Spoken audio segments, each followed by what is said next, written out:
Visitors. Always visitors. Nothing but visitors all day long.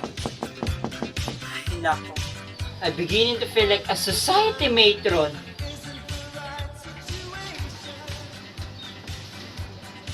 Tony!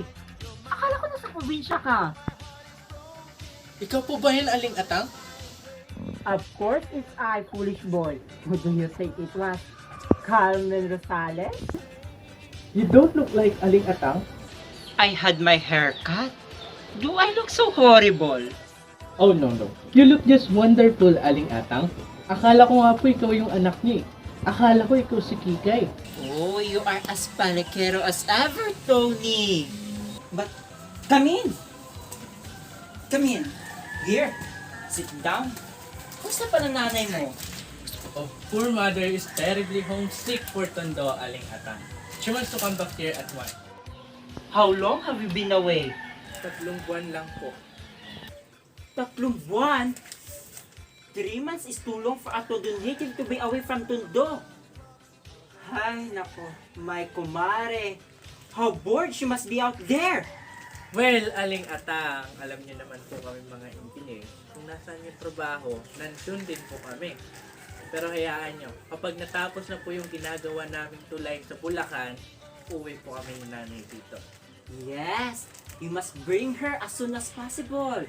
We miss her whenever we play pangbeng. That is what she misses most of all, Aling Atang. Now I understand how she feels. Your mother could never become a probinsyana, Tony. Once a Tondo girl, always a Tondo girl. I always say. But, I wonder if that's true after all. Look at my Kikay. She was over there in America for a whole year. And she said that she never felt homesick at all. Kailan po dumating si Kikay, Aling Atang? Noong Lunes lang. Hindi ko po alam na nakauwi na pala si Kikay. Nabalitaan ko na lang sa newspapers. That girl only arrived last Monday. And look what happened to me. When she first saw me, she was furious. She dragged me off to a beauty shop. And look what happened to me. My hair is cut. My eyebrows are shaved. And look, Iho, my nails are manicured. And whenever I go to the market, I must use lipstick and rouge. All my kumares are laughing at me. People must think that I become a loose woman. And not my age too. But what can I do? You know how impossible it is to argue with Kikay. And she says that I must know how to look and act like an Americana because I have a daughter who has been to America. Diyos mio, do I look like an American? Oh no. You look just wonderful, Aling Atang. Nasaan na po siya ngayon? Sino? Si Kikay po. Nakauwi na po ba siya? Ay, naku, Iho. Of course she's at home. She's still sleeping. Still sleeping? She says that in New York, people do not wake up before 12 o'clock noon. It's only 10 o'clock now. Besides, she has been very busy. Boy, the life of that girl since she came home. Welcome parties, visitors all day long. That girl has been spinning around like a top. Well, will you just tell her I'm supposed to welcome her home? Pwede po mong pakibigay din ng flowers sa kanya. Pero siguro naman hindi ka muna aalis, Tony. Why? You and she grew up together. Sit right down again, Tony. I will go and wake her up. Please don't bother, Aling Atang. Pwede naman po ako bumalik sa ibang araw. You sit right down again, Tony. She'll be simply delighted to see her old childhood friend and she'll want to take you in person for these flowers. How beautiful they are, Tony. How expensive they must be. They're nothing at all, Aling Atang. Oh, Tony, Yes, Aling Atang. you must not call me Aling Atang. Why not? Kikay doesn't like it. She says I must tell people to call me Mrs. Mendoza. She says it's more civilized form of address. So, and especially in front of Kikay, you must call me Mrs. Mendoza. Yes, Aling, I mean, yes, Mrs. Mendoza. Well, Wait just a minute and I will call Kika. Oh, Adoni! Yes, yes, Mrs. Mendoza. You must not call her Kikay. Ano ba itatawag ko sa kanya? She hates that name. Call her Francesca. Francisca? Not Francisca. Francesca. Bakit po Francesca? She says that in New York, everybody calls her Francesca.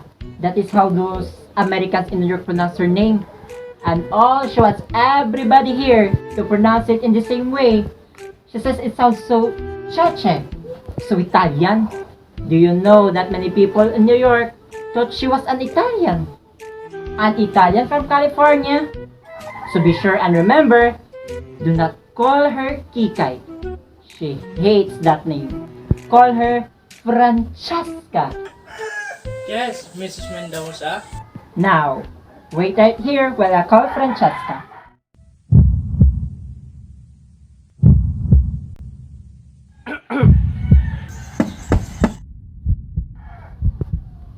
Ay, Diyos mio!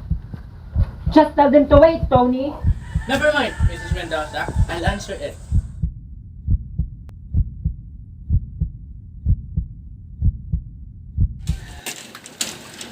Oy! Tony! Totoy! You all son of your father. You pick out about... Meron ba tayo dyan? You asked me that, and you look like a walking gold mine. How many depots have you been looting, huh? Hey, more slowly there. It's you, the police out looking for. Impossible. I'm a reformed character. Make a way for the tondo boss. Good to see you, old pal. Here, abasit. I thought you were in Bulacan. I am. I just came to say hello to Kika. Tony, I've been hearing most frightful thing about that girl. So have I. People saying that she's gone crazy. No, she has only gone in New York. New York? What was she doing in New York? Oh, studying hair culture and beauty science. She got a diploma.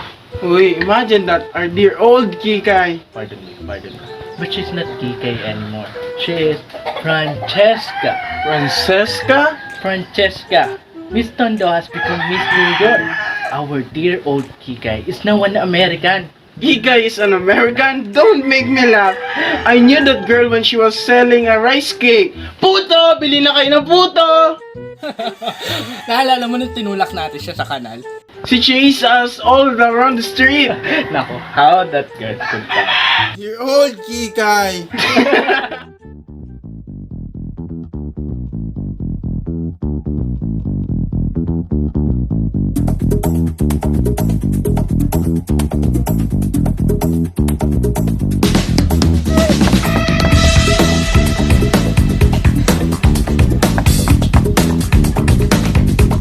Nana! My own! Wait, Totoy. And Tony too? What's all this? A Canto Boy reunion? You have come to greet the lady from New York. So have I. Is she at home? Aling Atang is trying to wake her up. To wake her up? Is she still dreaming? Oh no. Gising na siya at nagbibihis na. Good morning, Nana. Good morning, Tatay.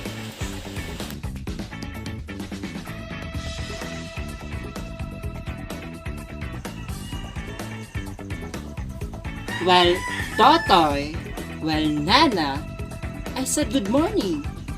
Why are you staring at me like that? Is that you, Aling Atang? Good God! It is Aling Atang.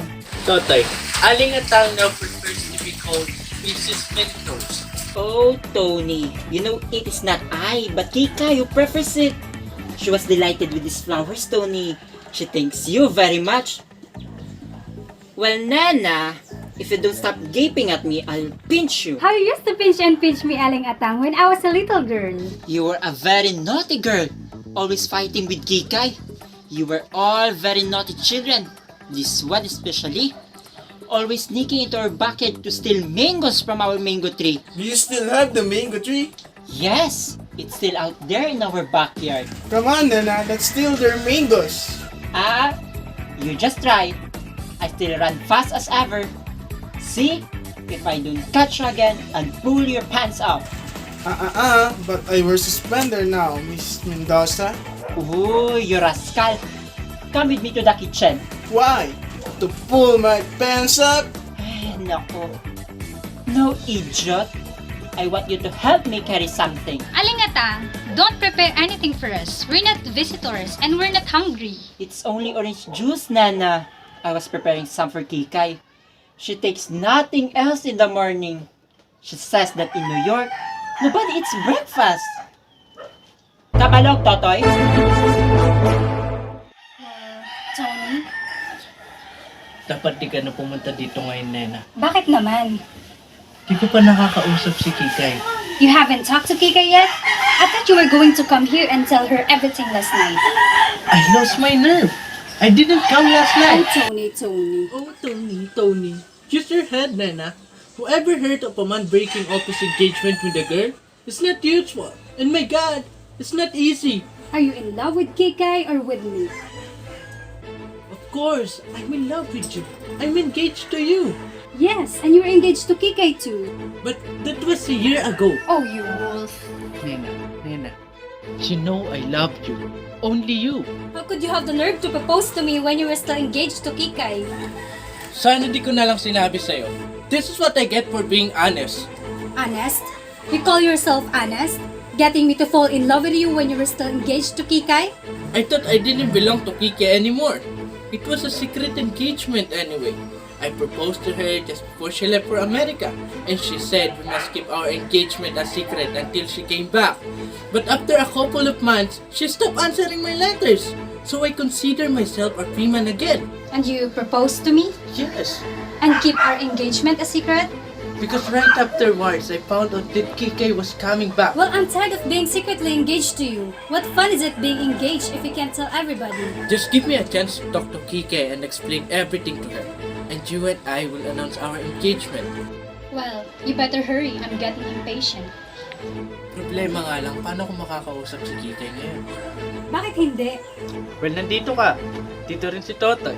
You don't expect me to jet Kiki in front of everybody, do you?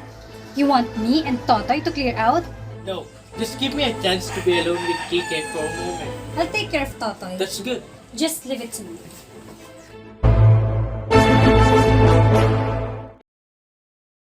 Puto! Bili na kayo ng puto! Ay. Here comes Kikay, but she prefers to be called Francesca.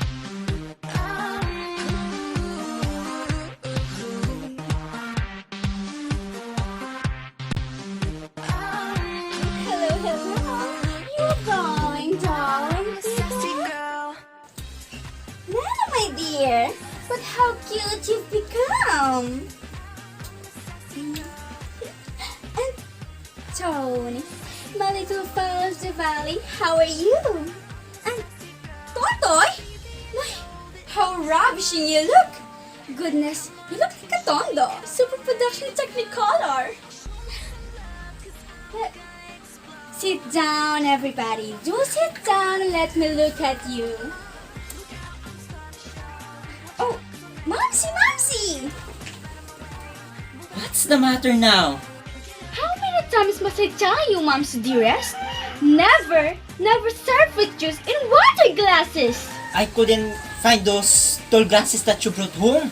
Oh, my poor little Momsy. She's so clumsy now, but never mind, dearest. Don't break your heart about it. Here, sit down. No. I must be going to the market. Oh, Momsy! Don't forget my celery. I can live without celery. I'm gonna grab it. Munch all day. Well, if you people will excuse me. Tony, remember me to your mother. And remember, Momsy? A little bloom in the lips, a little blow in the cheeks. Oh, Kikay.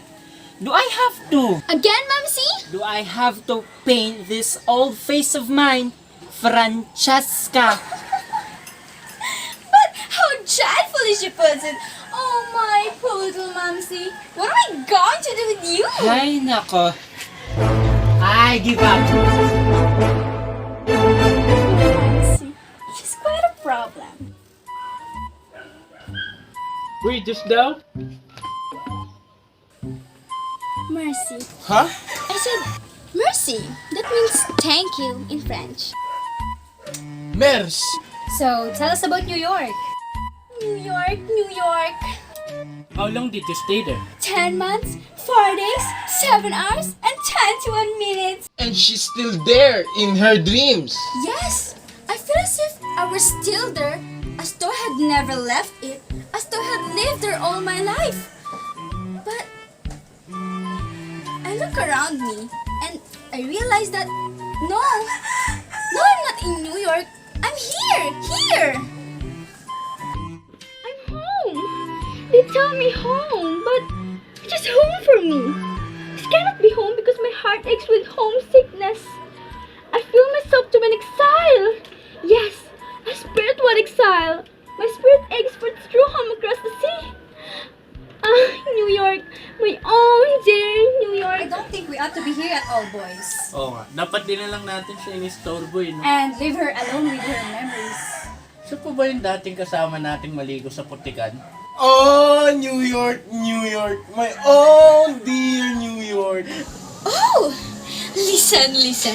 Now in New York, it's springtime. It's spring in New York. The daisies are just appearing in Central Park in Island Staten Island. The grass is green again. Oh, we have a funny custom in New York. An old and very dear custom. When spring comes around each year, we New Yorkers will make a sort of pilgrimage to an old tree growing down by the Battery. Oh, it's an old tree. It's been growing there ever since New York was New York. And we New Yorkers, we call it our tree. Every spring we go down to say hello to it first young leaves coming out. In a way, that tree is our symbol for New York. Undying immortal, forever growing and forever green. But please forgive me. Here I am going sentimental and just mooning away over things you have no idea about. Oh, you can understand this emotion I feel for our dear old tree over there in New York. Oh, but I do. I understand perfectly. I feel that way too about our tree. About what tree? Our mango tree, Kikay. Have you forgotten about it? Well, you and I used to go climbing up there every day and gorging ourselves on green mangoes. How our stomach ached afterwards, and then these bad boys would come and start shaking the branches until we fell down. Aling at once caught me climbing the tree and she grabbed my pants and up they came. And Kikay and me, we were rolling on the ground, simply hysterical with laughter. And Tata, you kept shouting, "Give me back my pants! Give me back my pants!" Wait a minute. What is this tree you're talking about? Our mango tree, Kikay. The mango tree out there in your backyard. Oh, that tree. What's the matter, Kikay? Do you feel the same emotion for that tree as you do for the one in New York? Well, it does for me. And such a happy memories. I really must run to the backyard and say hello to it. You know, Kikay, over here in Tondo, we have a funny, old, very dear custom. We make a sort of pilgrimage to a silly old mango tree growing in the backyard. And for us, here in Tondo, that tree is our tree. Don't be silly, Nena. Naku, stop it. You people can't understand at all. Siyempre hindi. Di naman kami pumunta ng New York. That's it exactly. Until you've been to New York, you can't understand ever. Oh, believe me, not to have lived in New York is not to have lived at all. That tree of ours over there, it doesn't stand for kid stuff and childish foolishness. It stands for higher and finer things. For a more vivacious, a more streamlined, and a more daring way of life. It stands for freedom, and for Manhattan skyline, for the Copacabana, for Coney Island summer, and for Grandstone Riverside Drive, and for Tuesday nights at Eddie Condon's with Wild Bill Davidson working the trumpet of his, and for Saturday nights at Madison Square Garden with the crowd spilling all over the sidewalk, and for the Nickel Ferry ride to Staten Island, and for the St. Patrick's Day parade down Fifth Avenue, and for all. Oh, it's impossible to make you see. Mas gusto ko pa rin yung puno na lumaki sa Tondo. Second emotion. So do I. You funny children. I really must go and say hello to our tree. You don't mind, Kikay, do you? Of course not, child. Do go. Tatoy, will you come with me? To the ends of the earth. No, darling, just out to our dear little backyard. Oh, the backyard of Tondo, the barong-barong of my paho, in street of Listen, Shiba. idiot. Are you coming with me or not? Anywhere, dream girl, anywhere at all. Apparently, our Totoy has the most terrific crush on Nana. Don't wake up, Tony. What are you looking so miserable about?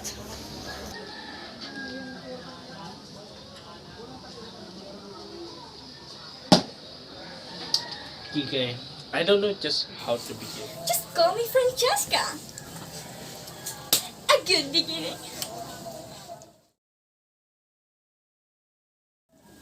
There's something I must tell you. Something very important.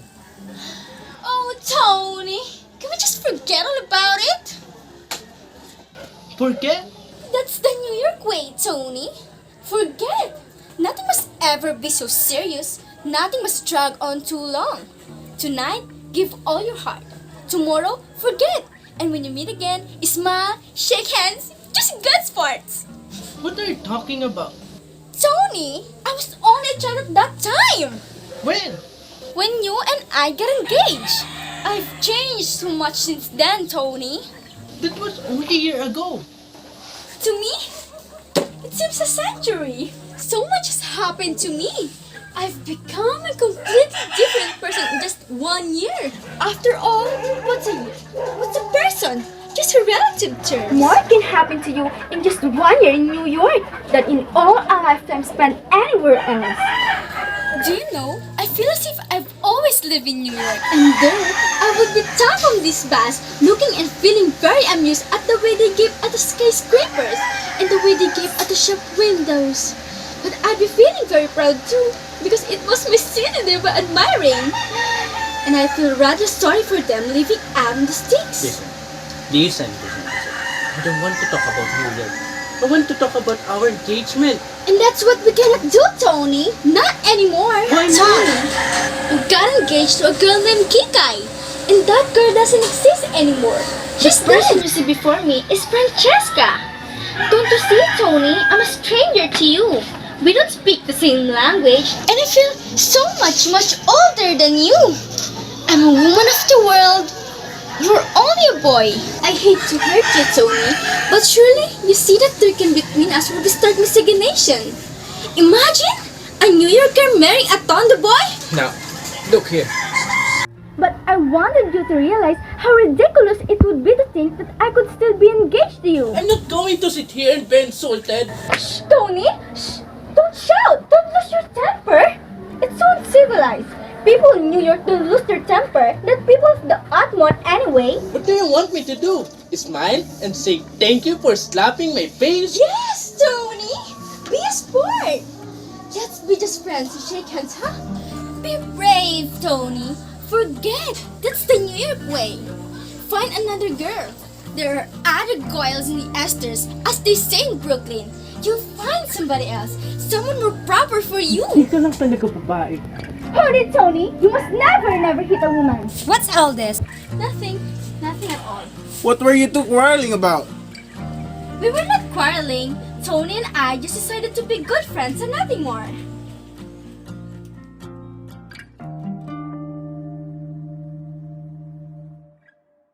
Tony, is this true? Yes! Oh, good. Now, we can tell them. Tell us what? What's going on here?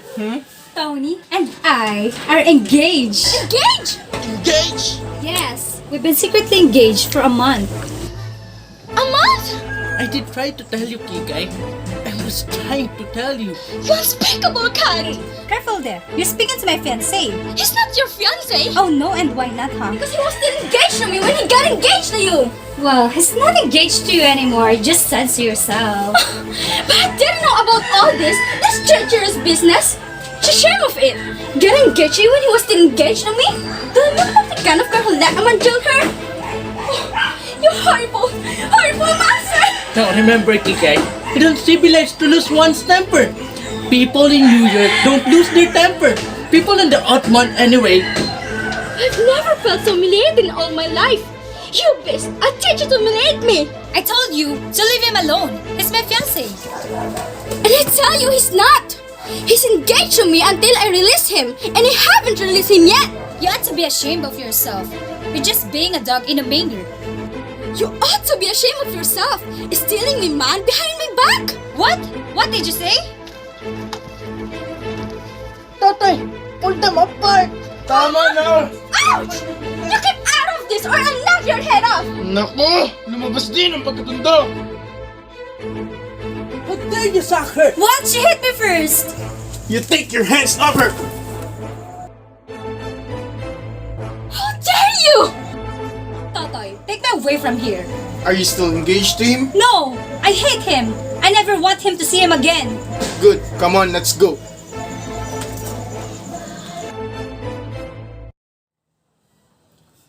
Now, you've ruined my life. I hope you're satisfied. I have ruined your life? You have ruined mine! What you need is a good spanking. Don't you come near me, you canto boy! Don't worry, I wouldn't touch you with a 10-foot pole. And I wouldn't touch you with a 20-foot pole! Isang taon ka lang sa New York. Nakalimutan mo na yung mga kaibigan mo. Just 1 year that I'm in New York, and what do you do? But when we got engaged, you swore to be true! And I believe you! I believe you! Oh, you're fickle. What are you crying about? Be brave. Forget. That's the New York way. Nothing must ever be too serious. Nothing must ever drag on Oh, too long. Tony! I've been such a fool. I'm so sorry. Well, I'm not. I'm glad I found out what kind of person you are. Tony, you're wrong. You're wrong. I'm not that kind of person at all. Oh, person. It's just a relative term, huh? Yes, Tony. That was Francesca saying all those silly things.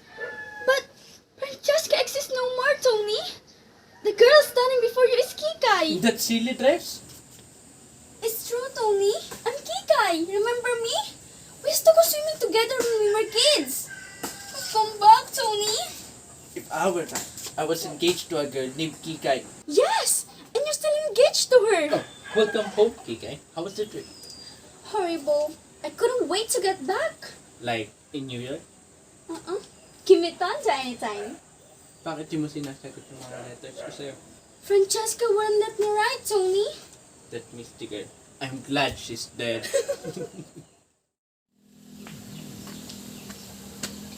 Francesca? Francesca! Francesca! Oh, Tony, why are you still here? Francesca, don't be angry, but I couldn't live without it. But that was Francesca, Aling Atang. And Francesca is dead. The girl standing before you is Kikai. But Kika is Francesca. Oh, no, Nay. I'm not Francesca. I'm Kikai. Hay nako, mga kabataan talaga. I give up.